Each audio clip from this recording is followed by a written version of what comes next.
ప్రభువైన యేసుక్రీస్తు నామంలో అందరికీ వందనాలు.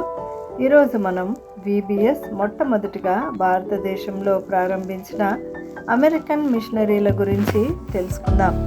లెస్టర్ హ్యామిల్టన్ గారు మరియు వారి సతీమణి మేరీ హ్యామిల్టన్ గార్ల సహకారంతో ప్రారంభమైన VBS ఈ రోజు వరకు నిరాటంకంగా అనేక క్రైస్తవ మందిరాల్లో, సంస్థల్లో నిర్వహించబడుతూ బాలురనేకులు రక్షించబడటానికి కారకులయ్యారని చెప్పవచ్చు.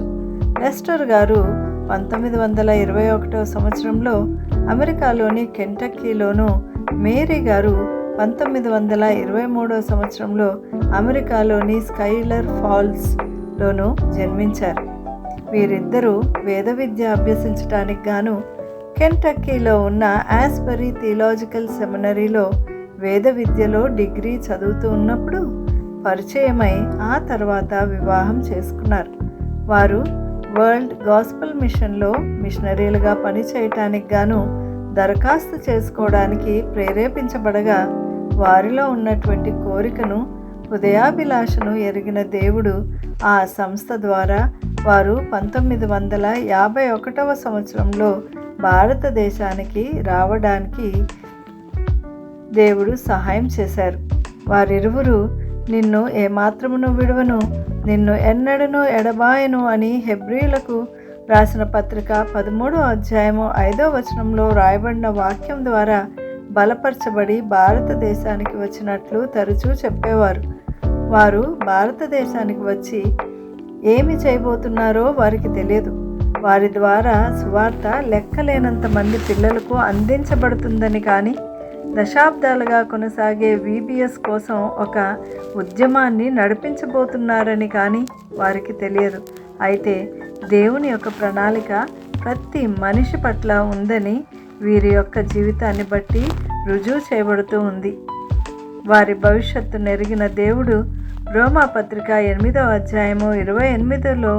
వ్రాయబడిన రీతిగా దేవుణ్ణి ప్రేమించు వారికి, అనగా ఆయన సంకల్పం చొప్పున పిలువబడిన వారికి మేలు కలుగుటకై సమస్తమును సమకూడి జరుగుచున్నవని ఎరుగుదుము.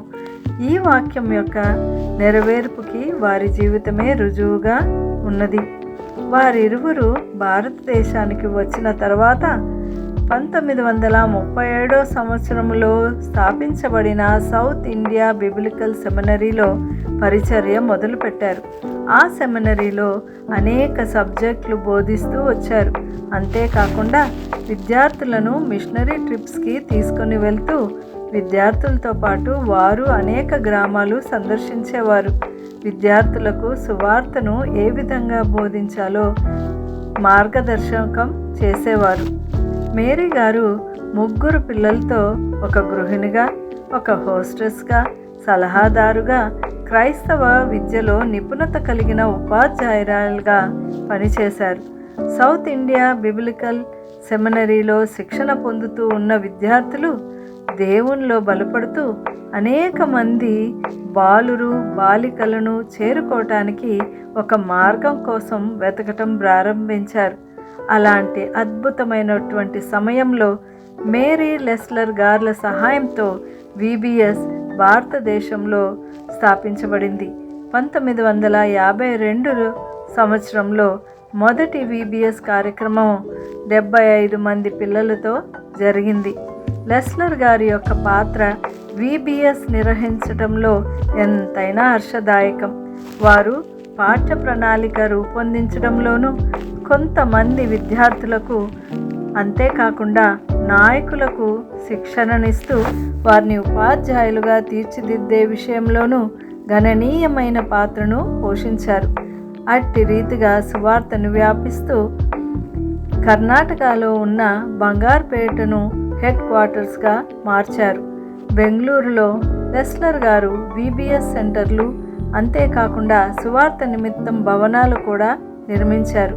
మేరీ గారు తాను వ్రాసిన ఒక ఆర్టికల్లో ఏమని ప్రస్తావించారంటే, VBSలోని విద్యార్థులు స్థిరమైన క్రైస్తవ నాయకులుగా అభివృద్ధి పొందటానికి సౌత్ ఇండియా బిబ్లికల్ సెమినరీ సంస్థ ఎంతో దోహదపడిందని సంతోషాన్ని వ్యక్తం చేశారు. సౌత్ ఇండియా బిబ్లికల్ సెమినరీ క్యాంపస్లో ప్రతి సంవత్సరం 50,000 మంది పిల్లలు క్రమం తప్పకుండా VBS కార్యక్రమాల్లో పాల్గొంటూ ఉన్నారు. VBS ద్వారా నేడు 13 వేరువేరు భాషల్లో భారతదేశం అంతటా మరియు చుట్టుపక్కల దేశాల్లో ఏటా 2 మిలియన్ల మంది పిల్లలు చేరి ప్రభువును తెలుసుకుంటూ ఉన్నారు. వరల్డ్ గాస్పెల్ మిషన్ ద్వారా లెస్లర్ దంపతులు 35 సంవత్సరాలు దేవుని సేవ చేసి అధికారికంగా 1986 సంవత్సరంలో పదవీ విరమణ చేశారు. లెస్లర్ గారు 2009లోను, మేరీ గారు 2013 సంవత్సరంలో మరణించారు. నిజమేనండి. ఈ దంపతులు యొక్క సేవ మరి నమ్మకమైన నిబద్ధతను గురించి వింటూ ఉన్నప్పుడు సామెతల గ్రంథము 22వ అధ్యాయము 6వ వచనంలో వ్రాయబడిన రీతిగా బాలుడు నడవవలసిన త్రోవను వారికి నేర్పుము, వాడు పెద్దవాడైనప్పుడు దాని నుండి తొలగిపోడు. మరి మన పిల్లలతో పాటు మన చుట్టూ కనిపించే బాలురు బాలికల గురించి మన బాధ్యత ఏమైందో వాక్యం ద్వారా గ్రహించాం కదా. దేవుడు మన పట్ల కూడా ప్రణాళిక కలిగి ఉన్నాడని గుర్తు చేసుకుందాం. నశించిపోతున్నటువంటి వారి పట్ల భారం మనకు ఉందా? భారం లేనటువంటి వారంగా ఉండక దేవుని సహాయం కోరుకుంటూ అనేకులకు సువార్తను ప్రకటిస్తూ ముందుకు సాగుదాం. దేవుడు మనందరినీ దీవించునుగాక. ఆమేన్.